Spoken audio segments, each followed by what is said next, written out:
Good evening. It is Monday, May 11th. This is the Guilford Board of Education. This is our May regular meeting. We invite you to join us in the Pledge of Allegiance. I pledge allegiance to the flag of the United States of America and to the republic for which it stands, one nation under God, indivisible, with liberty and justice for all. We have two things I would like to do first. One is kind of a business thing, which is I'd like to ask my colleagues if they mind moving up the discussion and acting on the appointment of the Calvin-Leet Elementary School principal up a little bit on the agenda. I see some family here and I would like not to have them sitting here through most of the meeting. So I'm wondering if anyone minds, and if I could have a motion to move that to, let's call it 7.5, which would be immediately after student reports. So, second. Any discussion? All in favor? Aye. All right, that is unanimous. Thank you. I also do want to take a moment before we get into our meeting today. We had some really sad and difficult news from over the weekend, and the Guilford Public Schools community, and particularly the Guilford High School community, has really suffered a significant loss in the death of a teacher, Scott McDowell. And just wanted to speak for a moment about him and take a moment. Scott has been with us. Mr. McDowell has been with us since 2017. He was the chair of the science department. He was one of the sophomore class advisors, and very involved in the student senate, among other things with our students. It's a tremendous loss. It is a very challenging time for Guilford High School, for the administration, for the staff, and for students. Our wonderful principal, Ms. Chaff, sent an email out to families and laid out a number of different ways that the school is going to be specifically supporting students over the next few days, and providing parents with some guidance around students who may be feeling particularly impacted by this. But I just want to recognize the contributions of this individual to our school community, and the feeling of loss that is being kind of felt pretty deeply around here. I will note that Mr. McDowell was here at our Board of Ed meeting last month, presenting a text for an upcoming class he was hoping to teach at the high school next year, a new class. So you may hear his name again in this meeting tonight, as we kind of do our regular business of following through on that textbook. But I do just want to take a moment, if we could.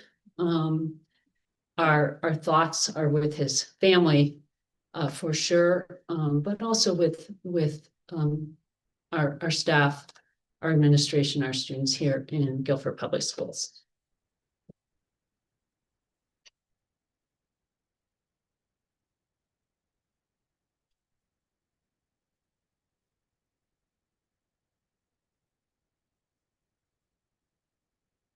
Right. Or to pivot, but pivot I will do. Our next item on the agenda is to act on meeting minutes. The first is meeting minutes for March 23rd, 2026. This was a meeting a couple months ago. It was our teacher roundtable. The minutes were not available last month for review and approval, so they are before us tonight. Is there a motion to approve the March 23rd, 2026 Board of Ed meeting minutes? So moved. Second. Are there any comments or corrections to these minutes? All right, all in favor, please say aye. Aye. Any opposition or abstentions? No, all right, thank you. The next meeting minutes are those from April 6th, 2026. Is there a motion to approve these minutes? So moved. Second. Any comments on these minutes? I had a couple at the top of, sorry, I'm navigating here for the first time in Onboard. At the top of page 4, the first full paragraph. I know this because I was listening to the recording because I wanted to check some of the information in this paragraph. It here starts with Mr. Del Ventura, but I believe Ms. Fenolosa started this conversation. So I would like to correct that at the beginning. Welcome. Sorry. No problem. At the sentence that starts, if UConn accepts, I do want to correct, kind of note a correction to strike if UConn accepts the course as college credit, and replace with as a college has the course we want to teach.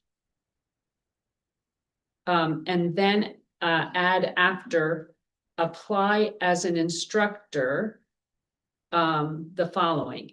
If he is accepted as an instructor, he would provide a syllabus to be approved.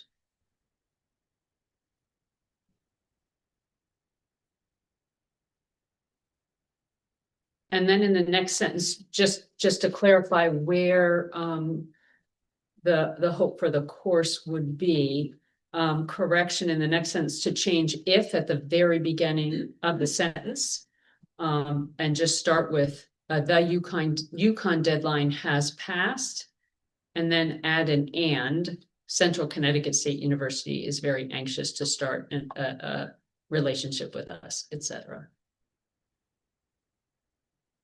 In the minutes, any other comments or corrections?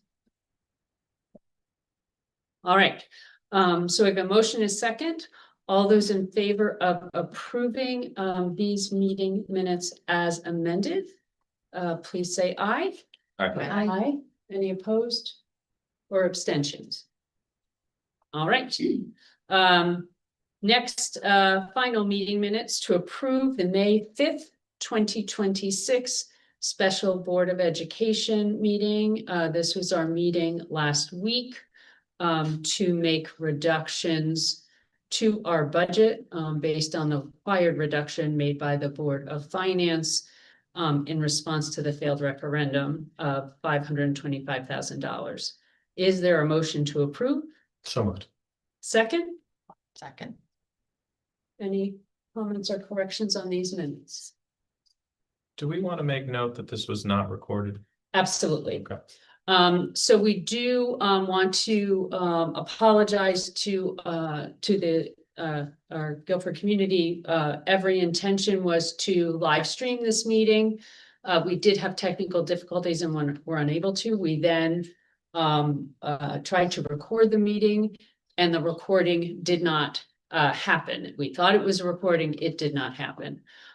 This is unfortunate in the best of circumstances, but we recognize how important that meeting was to people to hear the board deliberate on where to take this $525,000 reduction that we were required to take. We hope you will find the minutes that we posted within a couple days as detailed. We tried to be as detailed and reflect as much of the conversation as possible so that the community could get a sense of the decisions, the options or the considerations put in front of us, the rationale for the recommendation of those options, the discussion and the deliberation, at which time we were weighing various options, and the rationale for final decisions. If the community still has questions about that meeting, please feel free to reach out. Happy to clarify a question that's not clear. All right, so I have a motion and a second. All those in favor of approving these minutes? Aye. Any opposed or abstentions? All right, thank you. Next item. Yes. We are now up to public comment for items on the Board of Ed agenda. If anyone would like to speak to the board and comment on any item on the board agenda, we certainly invite you to come up now and ask you to keep your comments within 3 minutes and give your name and address. Is there anyone who would like to address the board in public comment tonight? All right. Moving on to expenditures for the month of April. Ms. Fenolosa was our reviewer for the month. So I'm going to turn to you for, again, April 2026 expenditures. Thank you. For our expenditures, for the month of April 2026, we spent $5,996,373.96. Expenditures and encumbrances through the end of April were 77.21% of the budget, compared with 77.42% in the last fiscal year. Revenue for April of 2026 was $22,972.50, which included $698 for non-resident tuition, $3,886 for pre-K tuition, $3,387 for Medicaid, and $15,000 for this program. Our salaries, the percentage of the budget expended, was within line this year to the prior year. Employee benefits, the budget extended this year is lower than the prior year. Our purchase services, the percentage of the budget expended this year is lower than the prior year. Tuition, the percentage was in line with the prior year. Supplies and material is lower than the prior year. Capital is lower than the prior year. And let's see, transportation was higher than the prior year. This is primarily due to the timing of when the bills are received and paid. And our non-lapsing education account current balance is $151,997, which reflects the interest earned to date. So the warrant this year that we are submitting is a total of all payments for the month, and that total payment amount is $2,743,408.08. And we went through this in detail in our operations committee meeting prior to this one. Absolutely correct. Thank you. Is there a motion to approve the April 2026 financials for the 2025-2026 year? So moved. Second. Any further discussion? As Ms. Fenolosa mentioned, we did discuss both the financials and the warrant in detail in the Board of Ed Operations Committee meeting just prior to this meeting. Have any other comments or questions? No. All right. We have a motion and a second. All those in favor, please. Aye. Opposed or abstentions? No. All right. Thank you. We are up to communications. Do any of my colleagues have communications they want to note, having received in the last month? All right. I know we had a couple of communications prior to our May 5th meeting regarding decisions we had to make that month. I did have a communication directly following that meeting in appreciation of maintaining the world language position when we were making decisions. So, but beyond that, I have not received any either. Number 7 is student refs. Good evening. Happy to hear reports on the schools and whatever else you have to share with us tonight. All right, so we'll be filling in for Grace and Kira because they've lacrosse game. So for Calvin Lee, they learned about unequal access to clean water over the past month and how, long walks to these wells in African countries can really hinder, students' education and, their daily habits. They participated in a water walk activity to better understand these challenges. And it kind of showed like empathy and perseverance, sorry, and responsibility. And then they reflected on the experience and discussed ways how to conserve water in their own lives. The PE department is hosting the Calvin Lee Carnival on June 12th, and it runs from 9:30 to 3:30 at Calvin Lee. And it's kind of just like a field day event with some circus games and a water park experience. And then for A.W. Cox, kindergarten students explore the outdoors while learning about the importance and appreciation for trees. First and second graders performed their end of the year music concert showing forest performances and beginner mallet instrument skills. First graders also visited the zoo to apply their, I think I mentioned it in previous meetings, EL learning about birds. Like each grade had a specific unit, so then I kind of applied that when the first graders went to the zoo. Second graders are learning about pollination gardens, how they kind of support habitats and plants and animals and how that's all kind of interconnected. And then the third and fourth graders had their end of the year concert with their acknowledgement of jazz music and mallet instrument skills. And then third graders will visit Bushy Hill Nature Center in May for kind of a farm outdoor experience. And fourth graders are going to participate in the early Guilford days, learning about kind of the origins of this town. Okay, and then for Melissa Jones, they held their art show and their variety show last week at Guilford High School.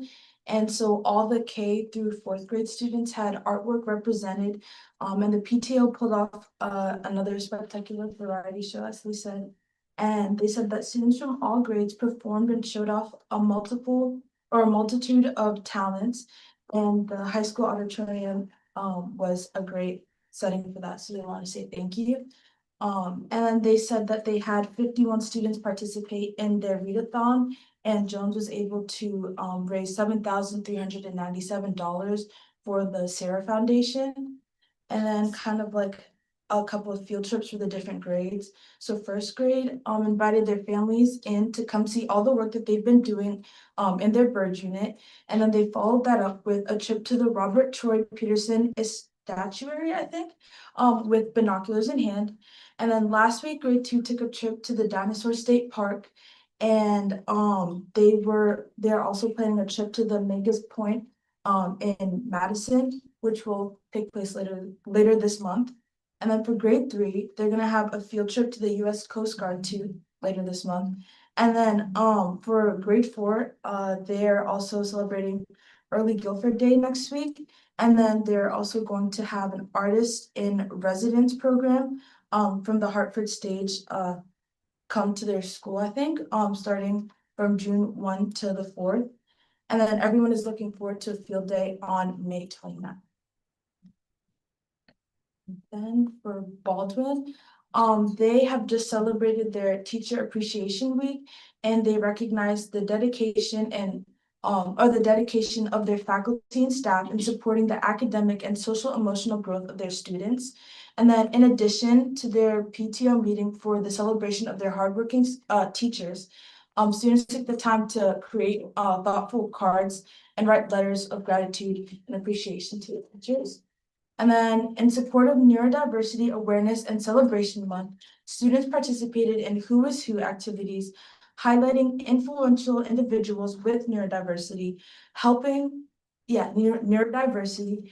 reinforce their commitment to building a compassionate and inclusive learning environment. And then they also wanted to share that they're happy that the BMS PTO talent show did well this past week at the Guilford High School. And here the event showcased creativity, confidence, and the talents of their students while bringing families and staff members together in celebration of the school community. And then they also wanted to say thank you to the PTO faculty advisors, as well as student performance who made efforts that created a memorable experience for everybody who attended. And then lastly, they wanted to share that looking ahead, Baldwin students are continuing to engage in their SBAC and NGSS assessments. And they're also excited to welcome in their new 5th graders. And so they are excited to start the transitioning process, and they're holding a parent information session and an open house opportunity for their students this month. And these events are designed to help their students feel connected, informed, and excited as students prepare to, make that transition from their elementary schools to Baldwin next year. Excellent. That's a lot. Can I ask a question? And I'm not asking for your direct opinions necessarily, but I understand the high school had a trial run of cell phone, right? The upcoming approach to a morning bell to afternoon bell, cell phone ban. Thoughts on how that went? Thoughts on how it was received? Thoughts on what it might mean for this fall, if you don't mind sharing just your sense. Yeah, I mean, I think it didn't go as, poorly as I thought it would, but there were, honestly. No, I asked a question. I want you to be authentic. I mean, I know we had a couple administrators. I saw Mr. Ross and just like a few other people kind of Supporting, monitoring right? around the school, which I think definitely helped in like the commons and just in the hallways and stuff. So I think overall it was kind of impressive. Great. Just what I get. Yeah, I agree. Also, it's I feel like it's different now that it's like enforced. I'm not gonna be here next year, but now that it's enforced and you're really seeing students just not be on their phones. I don't know if it's a stark difference, but it's still nice to just like be able to only just focus on school would be that. And then also for lunch, everyone's outside because it's nice and happy second. Yeah. And then we also have for like events at the school, we had the 24-hour play this past weekend. Oh, that's right. Yeah, they did such a good job. We did. Oh, I heard it was really good. yes, it was really, they did such a good job. And yeah, I don't know if we'll track is having their meets and stuff. IB exams. Oh, yeah. I think they finished this week. As I meant last one today. So. Okay, gotcha. Check, done. Excellent. Well, thank you. I know one of our hopes in delaying implementation until September was to give the administration and the school opportunity to do a number of things, including the idea of something like this 1 week kind of trial run, or I'm not quite sure how exactly I was presented, but thank you for your kind of sharing your thoughts on how it went. I appreciate it. Excellent. Any other questions for our student reps? A month left, right? I mean, just about a month left. Thank you so much. Welcome. You are welcome to go. And we will see you next month. Yeah. Thank you. Wonderful. Thank you. both very much. All right. This is when we had moved up the opportunity to have some conversations with the administration's recommendation to the board for the new Calvin Lee principal. I'm going to turn it over to you for a second. Yeah, thank you very much. And I'm going to invite Megan Farrar to come join us at the table. Megan, if you don't mind joining us in the student seats. And I will set this up before handing it off to you board members. Sure. This is the second principal recommendation for hire that I'll be making to the board this year. As we have with all of our principal vacancies, we advertised for this vacancy nationally. We received over 40 complete and qualified applications for the position. For this position, we received applications from around the Northeast.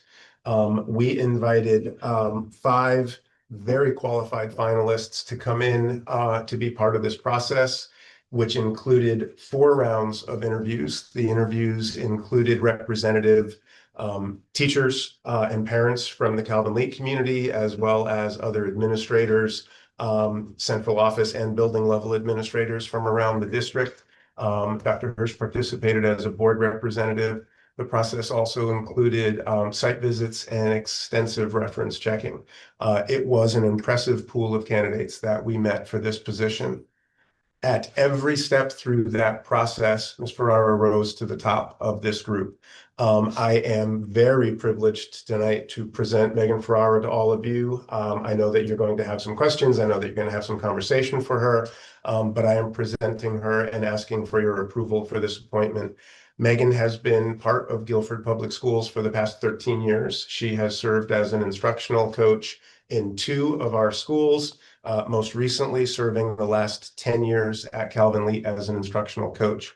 Megan has been central to the instructional improvement that has taken place in that school, working in partnership with the last 3 principals at Calvin Lee Elementary School, and has been a consistent figure in that work moving forward.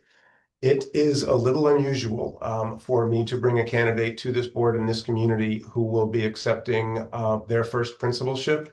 And I bring Megan forward completely confident that she is ready for that step in her career, as well as this moment at Calvin Lee Elementary School and as part of the leadership team in Guilford Public Schools more broadly. As I look in the audience tonight, I see that there are representatives from those interview committees that are here with us tonight. I see representatives from the Calvin Lee school community who are here tonight. And Megan, I see your family members who are here with you tonight. So again, I am really, really proud and privileged to present Megan Ferrara to all of you. I know that you're going to have some conversation that you'd like to engage in with Megan, and then I'm going to ask for your appointment and approval for Megan to be our next principal at Calvin Lee Elementary School. Wonderful. I noticed that right up to the table and then we all turned our heads. So we said to Dr. Freeman, which seemed kind of odd. So my apologies, but welcome, Ms. Ferrer. We are inviting me to the table and I'm looking forward to the conversation. wonderful.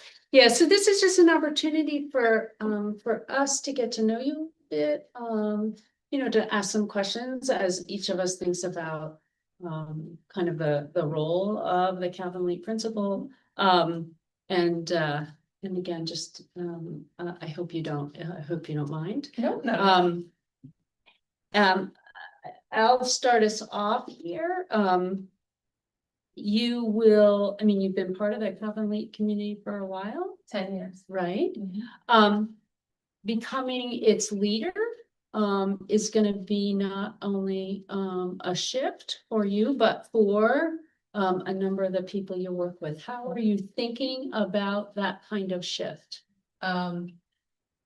I think I'm going to still stay who I am, right? So it really is important to me that we've done a lot of work in Guilford Public Schools around, I think back to when I first started with at Baldwin.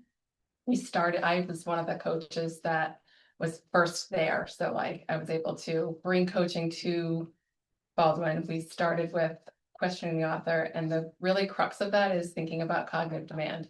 So fast forward to now, we're still working on deepening our understanding of cognitive demand. So it really is important to me that that through line that I have is going to really shift into deepening what we've been working on.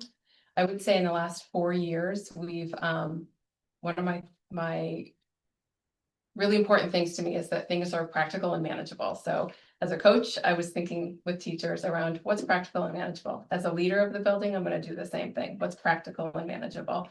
We've had a lot of change in terms of our, as you know, we've shifted to state mandated high quality instructional materials with in literacy. We've really worked really hard over the last 4 years to make those things helpful for teachers, but also like really making sure that kids are getting what they need in terms of instruction. And again, it's all about being practical and manageable. So having the insight into all of the trajectory that we've had for the last 10 years at Calvin Lee, I really feel prepared to take that and move it to the next level. Yes, it's going to be a little bit awkward in some cases where teachers are like, oh, you were my coach for the last 10 years. Right. And now you're in the principalship. But I do feel really empowered by the teachers that I work with. I'm surrounded by really supportive and innovative people. I want people to come talk to me if they feel awkward so that we can work through those things. So yes, it's going to be a shift and I feel really prepared for it. I feel like I've been able to bring multiple initiatives throughout the last 10 years to Calvin Lake. We've been challenged by lots of different things and work through them. And I think we'll do the same in this scenario. Wonderful, thank you. I'm gonna turn it over to my colleagues. Who has a question? I'll start. And I always go off script, Go right in. We have our monthly workshop meetings, and with that, we get to visit every single school. Guilford is unique in that we're a small town, but we have 7 unique schools. And each one of those schools has its own feel as soon as you walk in the door. So what does a principal for our school feel like when you enter the building? And what do the students see every single day when they enter the building? Yeah. So I think I answered something similar previously, and my answer is it's messy, right? Kids are having fun, kids are working together, kids are working hard. In terms of in classrooms, kids should be doing most of the thinking and most of the work, and the teachers are really taking a backseat, facilitating the thinking so that they can do the work. So to me, it's vibrant, it's lots of chatter and lots of fun, but also I think a thing that we can work towards, you heard actually I really appreciated hearing the student representatives talk because I can hear the things that are happening. They're all rooted in the instructional materials that we are implementing. So the things that I really think we can elevate are the celebrations of learning. So we have in both our math and in literacy curricular materials, performance tasks that we ask that parents come in and celebrate the learning. We ask that, for example, one of our the bird sanctuary is really related to the that you've been supportive of is related to the birds unit that first graders are doing.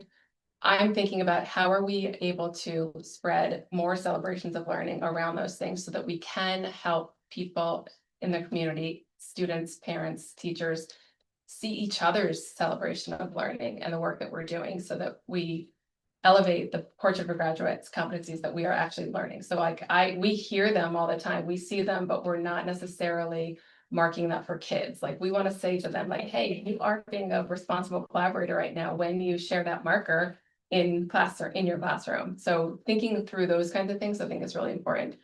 So I think elevating the celebration of learning would be a good step for the leadership for me. Excellent. Who's next? Go ahead.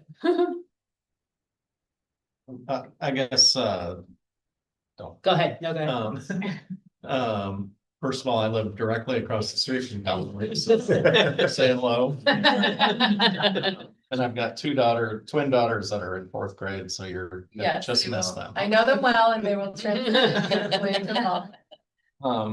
But I guess the whole like kind of awkward component about going from somewhat of a peer to the boss, if you will. I know that's not the colloquial term in education, but how do you, if you can dig in more on how you're gonna deal with that? So interestingly, I've pondered being, moving to an administrative role for quite some time. It's not like, oh, Mr. Steele is retiring and here I'm gonna do this. It's really been something that I have thought about for a long time. I've looked in other places and I chose to trade off not doing administration in a different district because I felt like it was not going to be a place where my philosophy matched. So it was really important for me to be in a place where my educational philosophy matched where I am, and that is here in Guilford. There are other places probably, but the things that were open and available did not match up. So to me, right now, we're in a really interesting place where our educator growth plan has really opened up the opportunity to support teachers in empowering themselves through their PDFA process and really think about like how are we collectively learning together So yes, I know I have to make decisions at the end of the day, but also it's important to me that we're collectively learning, trying out small things, working on it, and making sure that we're moving the needle in terms of how our kids growing and learning as we move forward. And we're gonna do that by working together, understanding the latest research in whatever small moves we're trying, right? So a lot of our work this year has been around supporting kids in maintaining the cognitive demand. So we're thinking about like, what questions are we asking as teachers to help them maintain that cognitive demand? So I was in a classroom today and a student wanted to basically have me tell him the answer, right? But instead I said, well, is what you have down always true? And he said something, he answered, I asked another question, he answered. And then he looked at me and he said, well, anytime, and he had the correct answer, the last one. So I was just wanting to know what he was thinking. And he said to me, anytime a teacher asks me a question, I know that I'm wrong. And I looked at him, I said, well, you're not wrong this time. So this time I was asking you because I wanted to know what you were thinking. So I think it's really important to me that if I'm gonna ask teachers to do the work, I've got to do the work too. So I have to learn it and understand it and then be able to support and make way for these structures to happen. So yes, it's gonna be awkward, and I do think that I'm gonna be able to use what we know about really positive and strong instruction and how a principal or an administrator paves the way, removes barriers for teachers in order for those things to happen.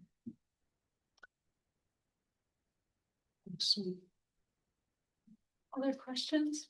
I'm curious, you sound like an amazing instructional leader that you understand what's going on in the classroom. I'm curious how you plan to include parents and the community beyond your staff. We have an amazing family community. When we have our K2 music performances, the entire gym is completely filled. So parents want to be a part of the community, and that's really important. And I know that. And as a parent myself, I know that being a part of the community is important. So we have, I mean, this is like a very long answer because we have so many ways that kids are involved, families are involved. So we've got an amazing PTO who organizes for kids to have enrichment opportunities after school. Being able to support that, I think, is really important. Kids right now are engaging in yoga and chess and beading. Like there's lots of different things, but if an administrator is not supportive of that, those things can't happen. So I think that a really strong partnership with the PTO in order to create those opportunities for the kids is going to be really important. In addition to, like, traditionally for the last 10 years, there has been a weekly newsletter. You know, families really do depend on that newsletter to know and understand what's going on in the school. So that's obviously something that I'm going to continue as a open communication, like this is what's happening in schools. And I'm hoping that you can, one, read it and ask your kids about things, because it's a great way to have conversation at home rather than a child saying, what did you do at school today? Nothing. Well, you've got something to hang on to open up that conversation. And again, there's so many other ways, but those are the tangible things that I'm thinking about right now. But also being open and just helping them understand that I'm here, I'm approachable, and they'll learn that when they reach out and when I have the opportunity to engage in conversation. Great. Thank you. Other questions? I was on the committee and Megan has already suffered my questions. So I just want to say that when institutions hire one of their own, it's often perceived in a negative way, a taint, like it's an inside job. There were really great candidates, 40 to start with, 5 we interviewed, and it was tough. And here we sit with the best. And so to rise above that against the possible prejudice against it, really good. So really pleased you're here. Thank you. I appreciate that. That's terrific. I do have a question. Sure. Wheat is a very dynamic location. I'm very familiar with it, and you've been sort of praising the things that are going well. Are there any things that you think sort of you're looking at and saying, I'd like to sort of take my hand and modify that? Yeah, sure. I think we've had a lot of work around social emotional learning. I think we've started, so we've, when we first started learning about it, we had introduced, I can't remember the number of years ago, but Choose Love was one of kind of the thing that we were doing, right? So it was something that we could really help kids in a one period of time of day, like work on, learn about being respectful and things. And I do think that it was a great entry point. So everything has an entry point. Fast forward to now, we're really thinking about how do we embed the work of social emotional learning in classrooms? So I do think that we have kids that are coming into us that we are not really, we don't even know yet how they're behaving, right? So like they're coming in with a different skill set. So we have to respond to that. And I think that we need to learn more about and continue to improve our work around how are we supporting executive functioning skills, not in isolation, but in the context of what we're doing. So a little work that we've started, which I think it would be very important to continue, is around we've partnered with an external consultant around purposeful play. Some of that work has been really focused on executive functioning skills. So some of the strategies that we're learning about is like, how do we help kids be predictable in their day? So one thing would be to walk in and you understand that you're going to have a morning message every single day. The way that it is done the same. That morning message is going to help understand like what we're doing for the day. So that helps just calm the nerves of like, what's going on in school today?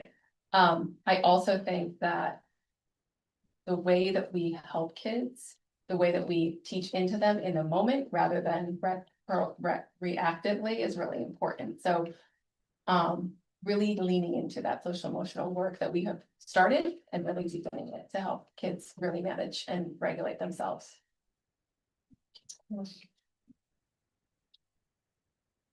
Any last questions before? I'll just ask one. You've done amazing work with helping teachers learn and thinking about the educator growth plan.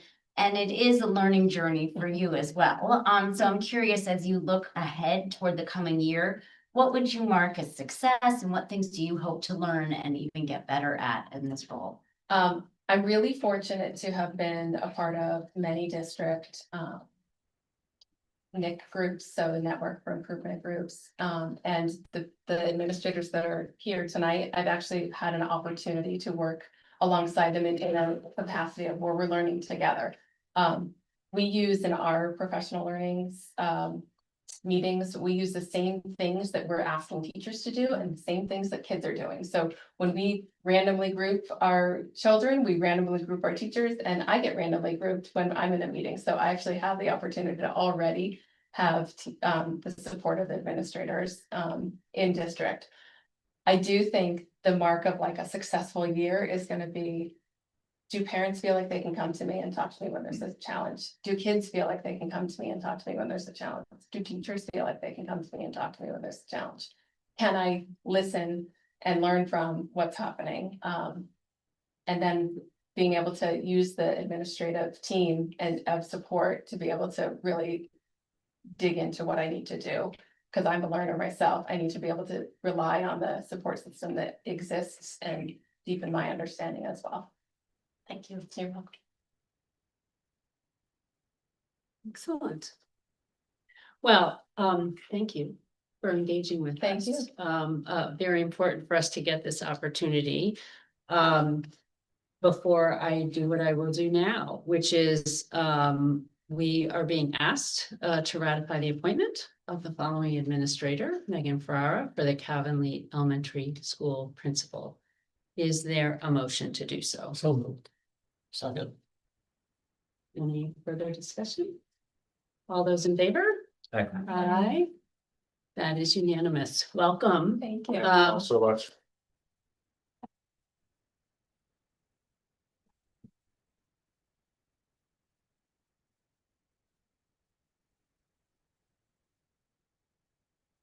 Thrilled that you have waited for your opportunity Thank you. in administration I am too. to do it here in Guilford. And look forward to supporting you over the next however many years. Another So 10. excellent, wonderful. Thank you so Thank much, you. and thank you to your family and Calvin Lee community for coming in support. Wonderful. Thanks so much. Congratulations. Congratulations. Congratulations. Great. Thank you, Mitch.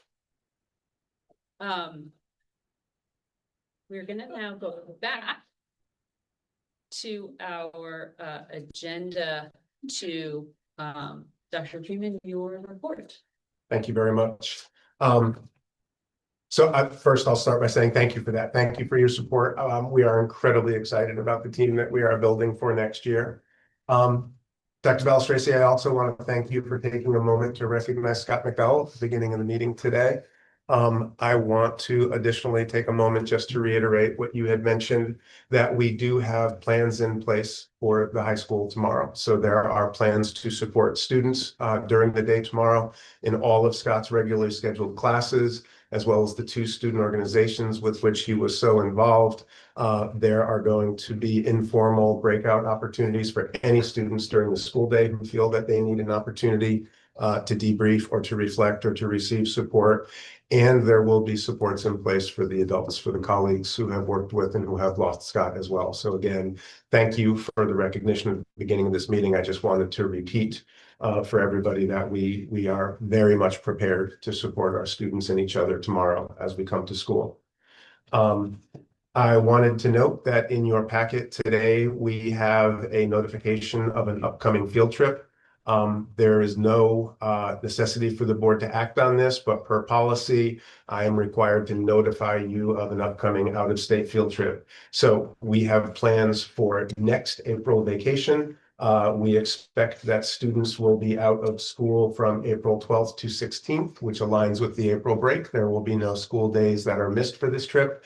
And this is an opportunity for students and performing groups to travel as part of the music department to New Orleans. Again, I'm here to notify you of that tonight, and Mr. Gom is with us in the audience. If there are any questions about this trip, Mr. Gom stands ready to answer and respond to any of those questions. Just have one. Is it like an actual performance the students are going to be doing? Thank you, Sorry, Mark. yeah. Thank you, Mark. It always is when they travel with the music I department. just wanted that. This would have been an awesome thing for Yep. me, but Hi, everyone. First, just let me say thank you to everyone on this board for supporting our students and our student musicians so wonderfully all the time. So thank you. To answer your question, actually, so this trip, we don't yet have a performance scheduled.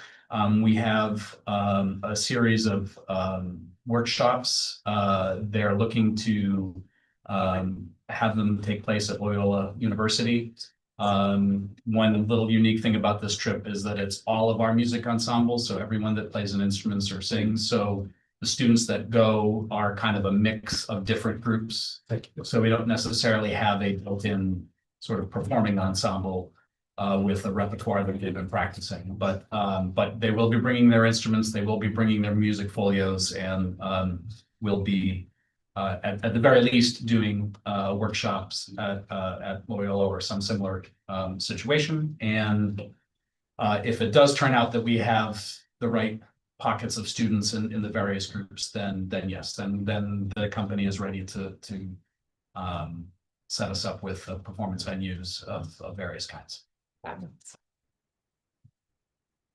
How many students will be involved? It's hard to say. The last time we went to New Orleans, when Mr. Buno was with us, I think we were around 130, 140, something like that. Does that sound about right? I wouldn't be surprised if we hit that number again. Maybe a little more. Do we send an advance notice to New Orleans? I'm pretty sure they're prepared. I was gonna ask if it ever snows in New Orleans, this is several of the music groups, I understand. Yeah. And I think I know this because I've had children benefit from this kind of planning, but is there can I assume that there's a way to support families who have kids that are interested, who might find the cost of participation a little harder to meet? Absolutely. A number of things. On the fundraising side, we start right away. In fact, June 7th, we're having a car wash. You're all invited. I was gonna say, everyone Uh, for that but day. we have a number of fundraisers. Actually, we even fundraise in the off years. So this year was not a travel year for our students. Right. But the fundraisers that students participated in, we track what each student raises, and they can apply that towards their trip. We ask early and often of families and students if anyone is unable to afford the trip, or if it puts their family in a difficult position, to speak to us in confidence. And the moment we find that out, we find a way to make it work for those families. We've had over the years also a number of very generous families and parents who seek us out to say, hey, we would like to offer our support to a student that may be going on this trip. And we've had parents pay for entire trips of other students in some cases. We have a wonderful music parent organization too, Sure. which we've relied on in the past to step in those cases. So it's always been our policy that we want this to be accessible to everyone, everyone that wants to go. Wonderful, thank you, which I just want to make sure our community hears your explanation of that, because I think it's so important. Are there other questions from Mr. Khan? Again, we want to All right. notify you of the upcoming opportunity for students, and Mr. Gom, so much appreciate you being here tonight. Yeah, thank you so much. Thank you all. Excellent, all right. Additionally, Dr. Tracy, you mentioned earlier tonight, the budget process that we have continued to go through. I do want to note, I want to start by thanking the board. I want to thank the board for the quality of conversations and deliberations that you have brought to this extended budget process this year. As we worked together to finalize the budget, as we brought that through reductions at the Board of Finance level, and as we have now responded to this first and failed referendum, I just so much appreciate the partnership and the quality of the deliberations that you engage in the decisions that you make, in the way that you allow us to be part of those decisions. I do want to note for the community that this budget now, as it moves back to the next referendum, this budget now sits at $1.4 million below the budget that I first brought to you in January, and that I recommended as the budget that we would need to meet student needs moving forward next year.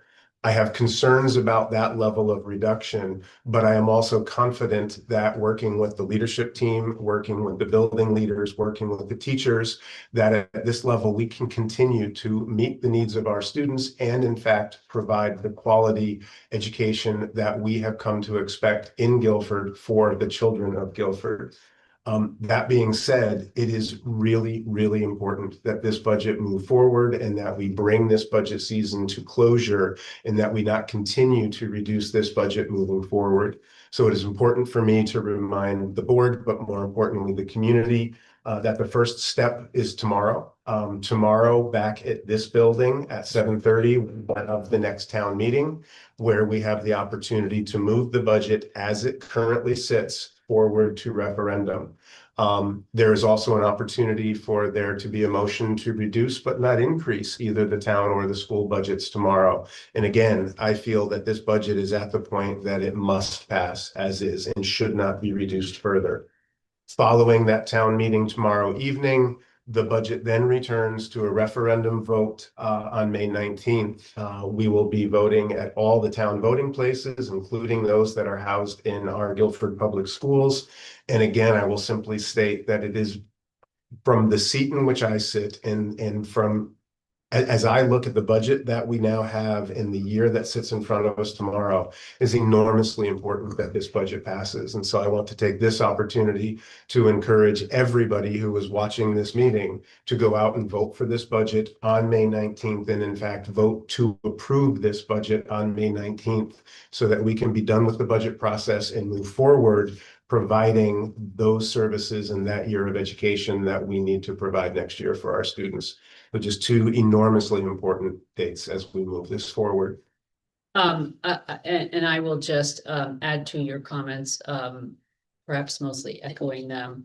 The Board of Ed met last Tuesday and made some very challenging decisions to meet that 525,000 that we were required to further reduce the budget by the Board of Finance.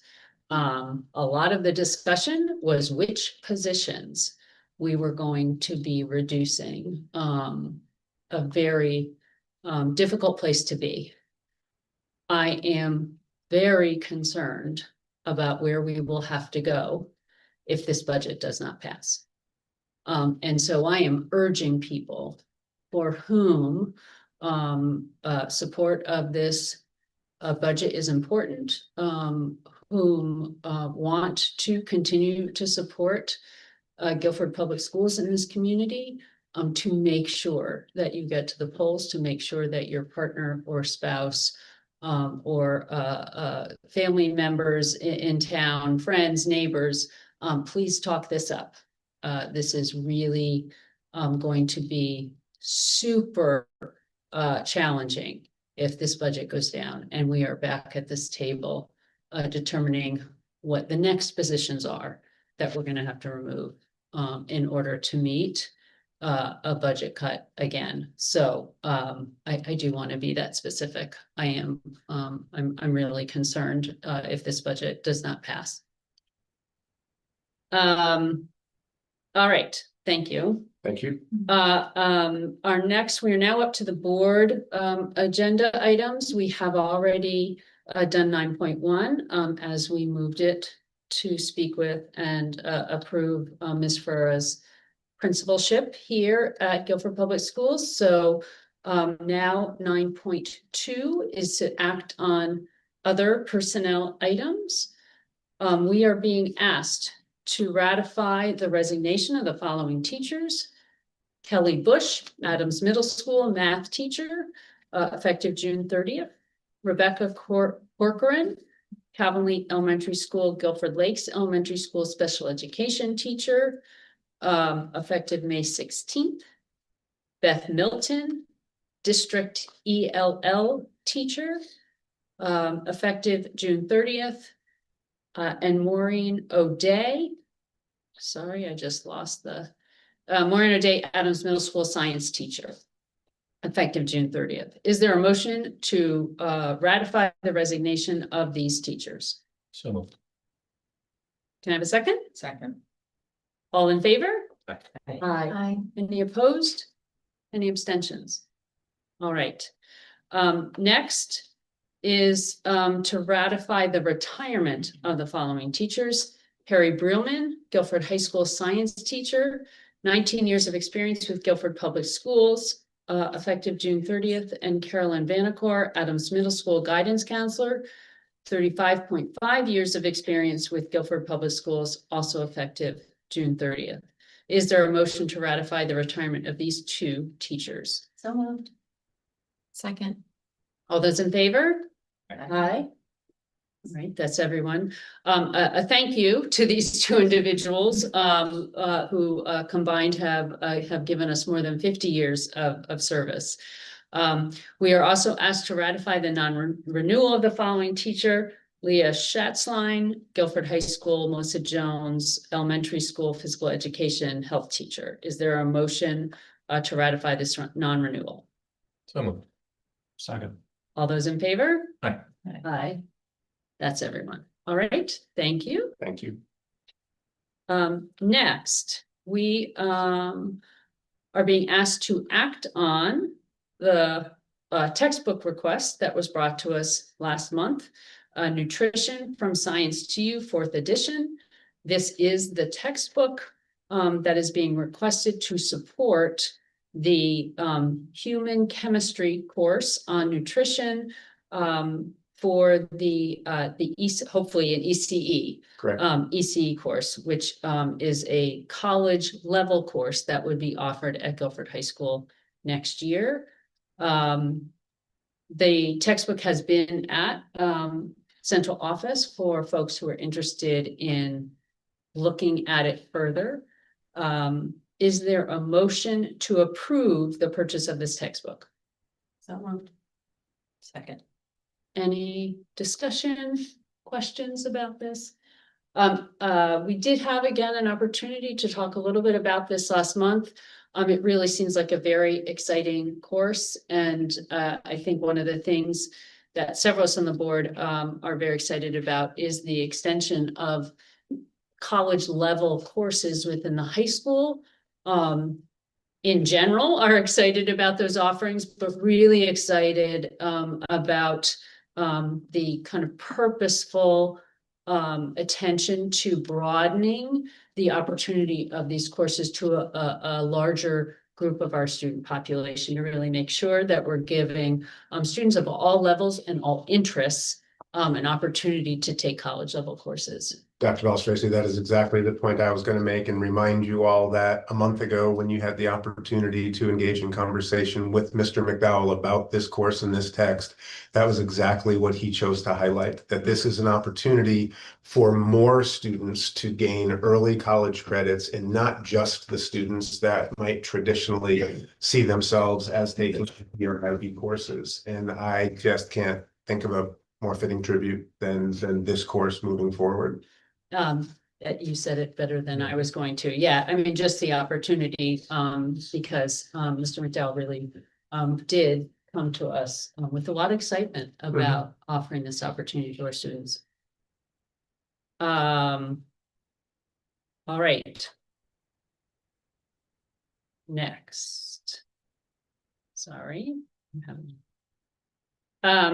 Receive for possible action, I'm sorry. But we need to We vote have a on motion. it. We We get spoke so to excited it. about talking about it. All right, we have a motion, thank you. A second, all in favor? Aye. Is that? Thank you. Opposed and abstentions? Is it too late to ask a question? Motion. It may be too late to ask some questions, but I have a question. I'm happy, It's sure. fine. It's a I'm little happy bit- to abstain and I'll ask my question later. Okay, I'm sorry if I rushed that. No, there was a lot of confusion there. And Okay, I and all always said caused that by my me, questions- quite frankly. So.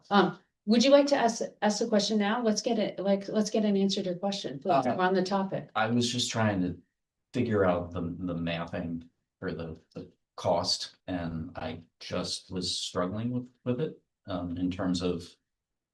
I guess I was wondering how much shipping was actually for these books. Because it says cost with shipping was a certain amount, but then the cost per book was a certain amount, and when I did the math, I came up with a different number. And so I was just curious. You able to speak? Yes, I don't know if Linda or Emily can speak to that, or we could possibly get you an answer. We can get you an answer after tonight's meeting. That's perfect. Okay. I think it's a really good book, and I think that the course is really important. Mhm. And so I think we should definitely get the 25. I'm just curious on how the math works. It looks to be $300 or so for shipping, which these are heavy books. That's probably an estimate for what shipping will be, not the actual, but I'm sure that's an estimate, and I will remind you that you are voting on the text and its approval, not the definitive specific dollar amount. So, Right. Which is why I was Yep. totally fine with. So we're giving you a projected cost. In fact, we might see changes in the cost of the book, but you are voting to approve the text. This is a projected cost all in. And then if it changes small amount moving forward, it doesn't impact your vote or your approval of the text itself. Like I said, I'm totally supportive of the course. Yep. Or the class, totally supportive of the books. I just had a question. I appreciate it. Okay, so we had a motion and a second, and I believe we were voting. So again, I'm gonna ask all those and approving of the textbook, please say aye. Aye. Aye. All right, that is everyone. Thank you very much. And I'm so sorry, No, thank you. little confusion there. I was gonna run off without even a vote, so. 9.4 is to receive possible action on the ratification of the contract between the Guilford Board of Ed and the United Public Service Employee Union Local 424, Unit 88, Guilford nurses. So we did have contract negotiations with our nurses over the last several months. I am going to turn over to Mr. Brooks for a moment. As is typical, obviously the administration, but also several board members are part of the negotiation. And Mr. Brooks, Mr. Spread and I participated in this negotiation.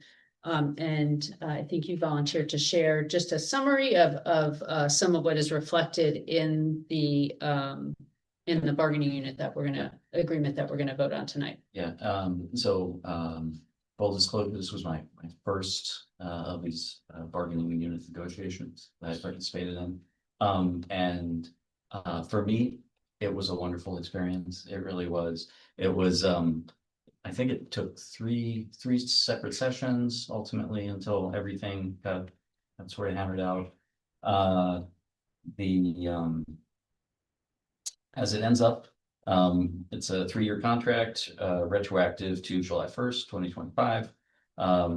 In terms of wages and duration, that's really where I think most of the ultimately the discussion occurred. So for year 2025 to 2026, we agreed on potentially on a 3.0 increase, 3.0% increase with no step movement. And then for the following 2 years, 26 to 27, 27 to 28, a 2% increase with set movement.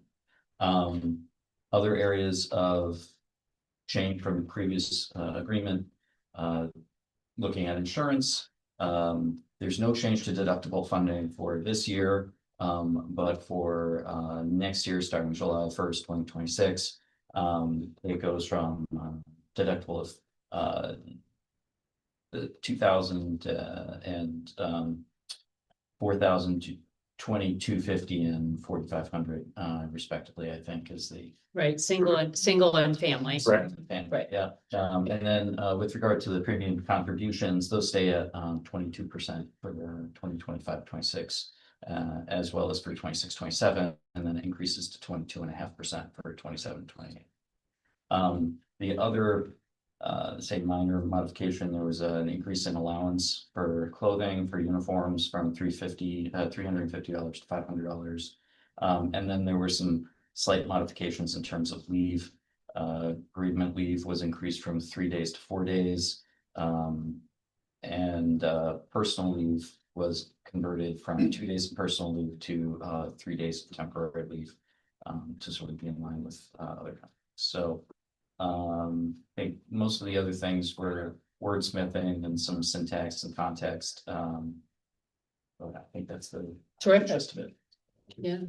Mr. Hemlock, have we forgotten anything in that? No, you covered it all. I would just comment that I thought the negotiations were smooth, and really appreciated the Nurses Association's willingness to work so properly with us. Absolutely, Yeah. absolutely.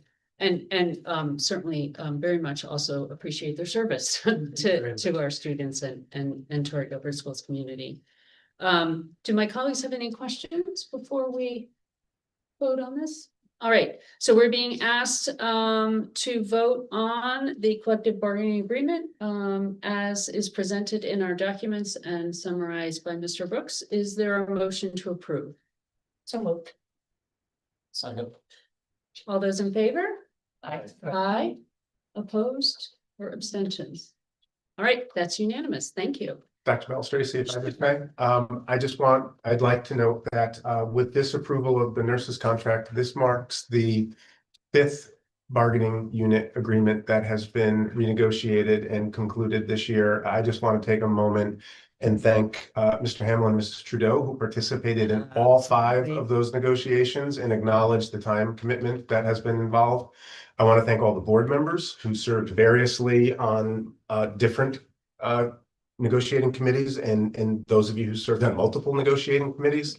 I want to acknowledge all of our partners, all of the teachers and administrators and custodians and paraclerical and nurses who came and participated in those. And just to make a note of one item here that's illustrative of all of the contracts as we talk about budget and as we talk about this referendum coming up on May 19th, there has been much conversation about medical insurance and about the medical benefit that we extend to our employees. I want to note that in this nurses contract, just as an illustration, the nurses will be moving. We're seeing the deductibles increase in this contract, and we're seeing their share, their contribution to their own insurance increase to 22.5%. Mrs. Trudeau and I went back and did some research, and in 2010, the teachers had an opportunity to buy into an insurance policy, and their share for that particular policy, there was a menu of insurances at that time, was 7%. We have seen our employees over the last 15 years see their deductibles increase and see their share of their insurance increase from 7% to 22.5% in some of these bargaining units. So I just want the community members who we are asking to go out and to support this budget moving forward to know that we're also asking our employees to contribute and to carry their fair share of those benefits that we extend to them as part of their employment in Guilford Public Schools. So again, I want to thank Mr. Hamill and Mrs. Trudeau. I want to thank everybody who participated on both sides. And I want the community to recognize that these are negotiations. And while they are respectful and collaborative, this board is also protecting the fiscal interests of this community in each and every one of those negotiations. And so I appreciate all the employees who partner with us in this work moving forward. And again, encourage the community members to recognize that work and to support this budget moving forward. Thank you. That's really, really very important. I also just wanted to make one additional comment, which is you noted in Mr. Brooks' explanation that this agreement that we voted on tonight goes back to July 1st. We have some negotiations, teachers, for instance, for which there is a timeline imposed indeed by the state, which we must follow. In the cases of some of our other bargaining units, because of scheduling, because of things that come up sometimes, or because in some cases the length of the discussion and the time that both parties need to land somewhere, it can take a little longer. We always then retroactively go back to make sure that our employees receive the full benefit of a new contract on the start date at which it should have started. So I do want to make sure that that's understood. Number 10, we're moving on the agenda is report on committees. Ms. Peck is unable to join us tonight. Is there anyone else from the policy committee who, thank you, wants to report anything out to us? Yes. Wonderful. So there's a couple of things. I'm going to try to be quick, but the attorneys have reviewed our regulations, the Board of Ed regulations, and made some changes that aren't substantive, but just needed to be addressed, that were approved by the superintendent. And we just wanted to note those, that in Title IX, the address needed to be updated to 595 New England Road, and not in the former offices of the superintendent. So that address needed to be changed in a couple of spots. And just some other language, that state mandated language that needed to be changed, but was again not substantive, that needed to be voted on by a board, and these are in the regulations. But I'm sure if there's a more detailed explanation, if people are interested, they should reach out. We did have the policy meeting 2 weeks ago, and it was an incredible opportunity to hear from Pamela Deere, who is the library media specialist at Baldwin. Yes. So there was a big change in legislation called the right to read. And what that resulted in is the library media specialists in our district doing a ton of work, research work, talking with other library media specialists in the state, really the lawyers, like bringing in a lot of different people because they really had to redo our entire policy as it relates to library media specialists. It includes everything from displays in the libraries, their collection maintenance, and their just general duties as librarians and library media specialists. So we had a fabulous presentation on these changes and suggested changes, and we had a fabulous initial discussion over those suggestions. So they're going to rework that and come back to us, I believe, at the next policy meeting with a more cohesive thing that hopefully it'll be pretty good to push out to the board and the public. It was really exciting. It was really well done. So I really appreciated it. And but those are the big things that are going on in Wonderful. policy. Thank you. Operations Committee, anything? I will add that we are having a joint meeting with Board of Ed, Board of Finance, Selectman's Office, Standing Building Committee, as well as Fryer Architects, who has completed our facilities study. That Right. presentation will happen on Wednesday, May 27th, here in the Media Center at 6:30. And that meeting will be posted and is open to the public for public Right. viewing. Is it going to be aired like this is? We can certainly record it, yes. Terrific, thank you. Mhm. Curriculum Instruction and Assessment Committee. No report, we meet in May 26th. Alrighty, excellent. Any liaisons to town committees? Anything If to I report? can? Yes. Just a little self-promotion here. I am on the committee for Guilford Pride, and I just wanted to remind the community that our event is scheduled for this Saturday, and it may be the first year we can actually hold it on the actual date selected and not the rain date of Sunday. It does, crossing my fingers, that it looks to be beautiful weather. Most exciting is the A.W. Cox Howlers. The steel drum band is going to return this year. And so they perform outside town hall as the participants line up for the parade about 1 o'clock in the afternoon. So it's going to be a gorgeous day. It's a really fun event. It's an amazing community event, and I encourage everybody to come and attend. Terrific. No Learn Board of Directors report. So we're at number 11, which is public comment.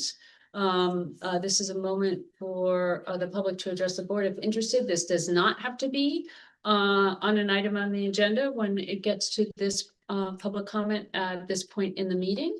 If you're interested in addressing the board, we simply ask that you come up to the podium and give your name and address. And please limit your comments to 3 minutes. Is there anyone? Terrific. Hello, my name is Brian Murray. I'm at 47 Horseshoe. I have 3 children in the school system, 2 of them in the high school, 1 of them in Calvin Wait. And it's been 4 years with my oldest son. He's a senior graduating soon. And I've often commented to my wife in the morning that I felt it was kind of difficult for him to get up as early as he did to hit the bus and get there on time. He didn't do sports, but my freshman does. He's in track after school each day. And just to give you an example, today, he's out the door he's up and like 5 minutes later out the door, get the bus. And then he's at track after school, gets home around 5. Say, hey, Brandon, can you do your homework? Go and check on him. He's passed out in bed.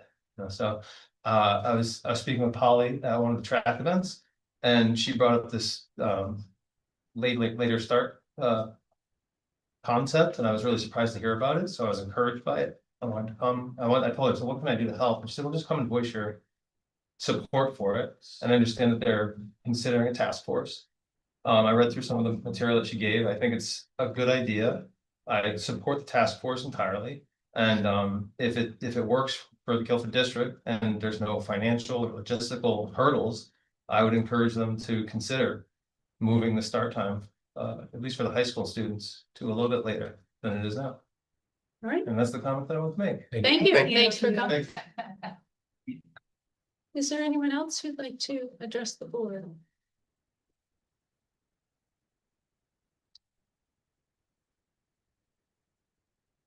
Hi, Craig Canapari, 211 Three Corners Road in Guilford. I'm glad you brought this up. So I am a parent of 2 Guilford children. One is actually a college freshman. The other is a high school sophomore. I'm also the director of the pediatric sleep program at Yale University. And I was looking back through my notes. In 2018, we'd had a task force with the goal of moving start times later. And we got partially there. From our goal, we were trying to get to 8 a.m. And we got from 7:20 to 7:50, and then it was clawed back to 7:45. And I was actually surprised that it had been so long ago that we had worked on this. And Dr. Friedman is smiling because we both had a fewer gray hairs then. And I believe you had promised that we were going to go back and try to get those extra 20 minutes. Obviously, a lot has happened and life is complex, but I wanted to just briefly cover some of the evidence that has come out since 2018, because it continues to support that later high school start times result in increased sleep in high schoolers. They don't just stay up later. I just want to highlight a meta-analysis, which is where they pool multiple studies. It was published in 2022. It was of 1.77 million young people, showed that later start times were associated with not just more sleep, but less depression, less anxiety, and better mood. I could go through all of these studies, and if you have another task force, I'm happy to do it. But the fact is, the evidence is very clear, much more for many things that we do in medicine or education. The later start times improve the academics, mental health, and physical health of our children. So I urge the Board of Ed and the leadership of the school district to revisit this topic, and I'm available to help when you choose to do so. Thank you. Thanks. Thanks, Craig. Is there anyone else who'd like to? Go. Hello, I'm Elaine Gas Fawcett. Good to see you all, and thank you so much for all your hard work for our educators, our students, and our families. I am also chiming in on this issue. Thank you to Polly Reeder for bringing it to my family's attention that this was being discussed at the board level. My family and I came to Guilford about three and a half years ago from the San Francisco Bay Area of California. And the year that we left, I remember this issue coming up because it was 2022, and that was the year that California shifted the school start time to 8:30. With much of the research that you were referencing, and I have an article here from 2022, I won't read it all, but just to emphasize that chronic sleep deprivation among teenagers has been linked to worse academic performance and mental and physical health problems, including substance abuse, which I was surprised at, and drowsy driving.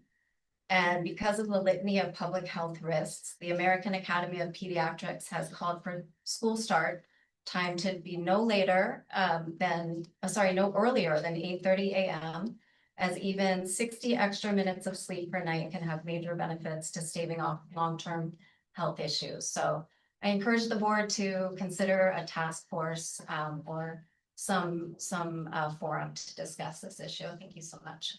Thank you. Thank you. My children are here. I'm keeping them up late. I want to get them to bed early, but would you like to say anything?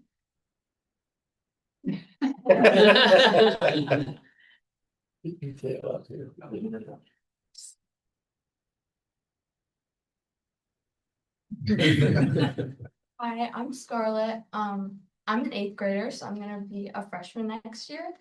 And I just noticed that like one of my friends, she has to go to bed at 8:30 every night, and she wakes up at 6:30 just to get like the recommended like 10 hours of sleep in order for her to like perform well and focus at school.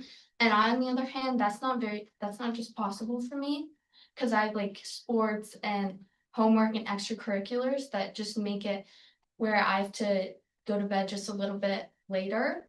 And I think that just like waking up at the same time as her, but going to bed later, that just like pushes back on my sleep and causes me to be a little bit more like unfocused at school, or just like I think that a little bit more time in the morning would allow my brain to just like wake up a little bit more instead of like just like jolting into like someone mentioned just like 5 minutes later on the bus. Like a little bit more time allows us to process like getting up and just being able to focus better. Thank you. Wonderful. Thanks. Thank you. Thank you. Anybody else?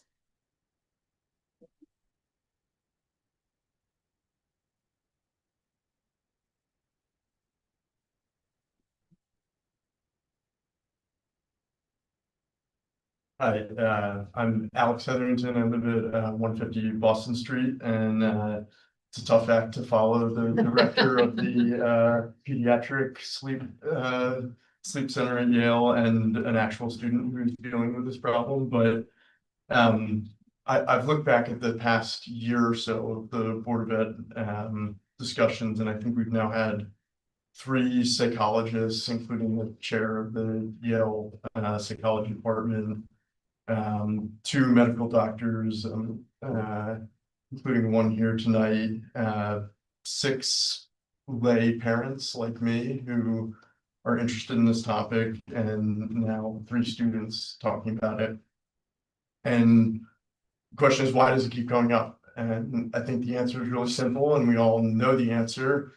It's that we all know what the right answer is to this problem, and the science, as Craig said, is just incredibly clear and obvious. And the second reason it keeps coming up is that it's really important. I went to the Guilford Board of Ed bylaws, and literally the number one, the first goal mentioned is ensure that all students have access to a quality education in a safe, motivating environment. And I would argue that we are failing in that goal. It's not safe to drive when you're sleep deprived.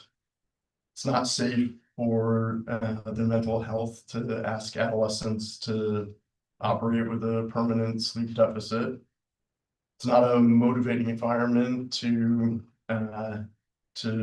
be asked to work in the middle of the night. And as a few people have mentioned, this is the adult biological equivalent of asking kids to wake up at 3 or 4 a.m. in the morning. I would also note I'm keenly aware that we're raising this issue like a few weeks after a failed budget referendum. So I know there are other important challenges. So maybe it seems like a tough time to tackle this, but as the saying goes, maybe never let a good crisis go to waste. Maybe now is the time to push for cluster bus stops that other people at other times would have not been acceptable. So as Craig mentioned, I think the conversation that the task force started 7 years ago, but the actual conversation in the board meeting minutes started more than 10 years ago. And I'm grateful to the progress that has been made, but a lot's changed, and the cost of continuing our current policy, which I would perhaps provocatively describe as enforced sleep deprivation, has become more obvious. And I think we can do better. And when the stakes are this high, we owe it to our children to try to do so. Thank you all for your service. I know it's a tough job. Thank you. Thank you. Thank you. Is there anyone else who would like to?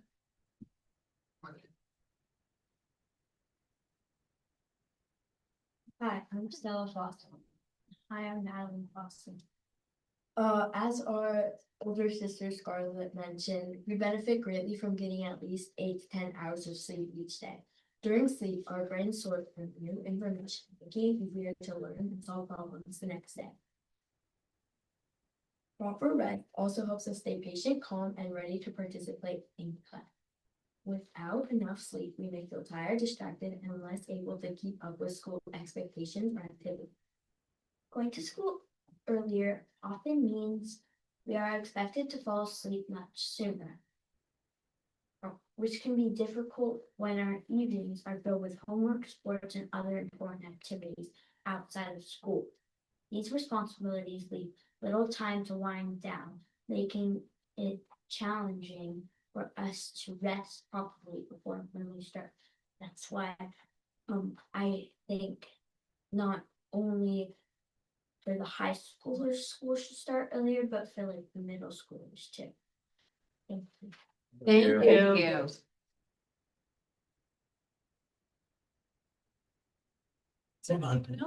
You've heard from 4 faucets. I'm aware that you are timing, right? I am, and I'm also not doing very good about turning it off once it stops The beeping. alarm. I thought it It's- would be like lights and music. Oh, I'm sorry to disappoint. No, just awkward pressing of the phone. Yeah, so appreciate you raising that the issue's been raised and the Board of Education would consider this. As Elaine mentioned, we moved from California here to Guilford. For 200 years now, mindful that people have been saying, go west in search of a promised land at a better place. We came east and proud to say that we found it here in Guilford. We were looking for access to fresh water, salt water, culture, history, nature, top tier schools, and great people. And we found it all here. I also want to seize this opportunity. I've not been in front of the Board of Education before to say thank you for all that you do. It's a hard job balancing everything on behalf of the students, the faculty, the administration, competing interests, national headwinds, all of it. So thank you for what you do there. I can't add anything to the data. I'm not a scientist. I haven't even researched it, but I did take a poll of my family and how they feel about this. And I'm proud to say that they feel that this would be incredible. Dad, I'm not sure how I'm going to manage homework, sports, clubs, all my friends in high school, still get in bed at a reasonable hour. This would really help me do it all and get enough sleep. And this would really help mommy in the morning, wouldn't it? Probably. Plus, don't we have all of our lives to get up early like you adults? And yeah, that's probably true. I was just happy when I asked them that they didn't say, hey, that means like 45 more minutes of Roblox at night or something like that. I also understand that change is hard.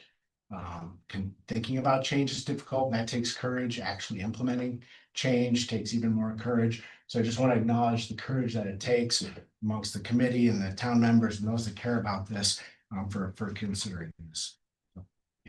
Thank you. Thank you.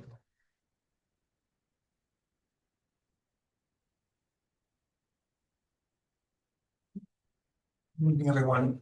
Michael Dorfman, 1 Polbridge Lane in Guilford. This is the second time I've stood before the board. I'm just here to second, all the prior conversation comments that were made. I have 2 children in Guilford, 7th grader, my daughter at Adams, my son is a 4th grader at Leet.